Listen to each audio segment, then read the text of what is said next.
రాష్ట్ర వ్యాప్తంగా కొత్తగా జారీ చేయనున్న రేషన్ కార్డులను స్మార్ట్ కార్డు రూపంలో ఉచితంగా ఇస్తామని మంత్రి నాదెండ్ల మనోహర్ తెలిపారు. ప్రస్తుతం రేషన్ కార్డులు ఉన్నవారికి కూడా స్మార్ట్ కార్డు అందజేస్తామన్నారు. రేషన్ కార్డులో పేరు ఉన్న ప్రతి ఒక్కరూ ఈకేవైసీ చేయించుకోవాలన్నారు. ఈ నెల 15 నుంచి వాట్సాప్ గవర్నెన్స్ ద్వారా పౌర సరఫరాల శాఖ సేవలు అందుతాయని వెల్లడించారు. 100% ఉచితంగానే పౌరులందరికీ 1,46,00,000 రైస్ కార్డులు ఎవరైతే ఉన్నారో ప్రస్తుతం వాళ్ళందరికీ కూడా ఈ స్మార్ట్ కార్డులు అందజేయడం జరుగుతుంది. ఎవరైనా ఈ మార్పులు చేర్చుకుని కొత్తగా వాళ్ళు మెంబర్ ఎడిషన్స్ లేకపోతే కొత్త కార్డ్స్ ఏం తీసుకున్నా కూడా కుటుంబ సభ్యుల పేర్లు ఆ నమోదైన తర్వాత తప్పకుండా వాళ్ళందరికీ కూడా ఈ రైస్ కార్డ్స్ ఇస్తాం. ప్రస్తుతం మీకున్న ఈ రైస్ కార్డ్స్ ఈ కేవైసీ పూర్తయితే అంటే 95% పూర్తి చేసుకున్నారు కాబట్టి వాళ్ళు ఎవరు కూడా మళ్ళీ అప్లై చేసుకోవసరం లేదు.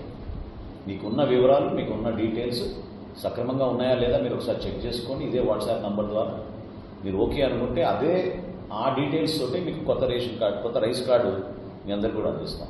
మొట్టమొదటిసారి మేము సింగిల్గా నివసిస్తున్న వాళ్ళు సింగిల్గా కార్డు కోరుకుంటున్న వాళ్ళు కూడా ఒక వెసులుబాటు కల్పించి వితంతులే కాకుండా వాళ్ళకి పిల్లలు ఉన్నా కూడా ఒక్కొక్క సందర్భంలో ఫ్యామిలీ కార్డు లేకపోయినా సింగిల్గా నివసిస్తున్నారు. సో అందరికి కూడా మేము ఈ అవకాశం కల్పిస్తాం.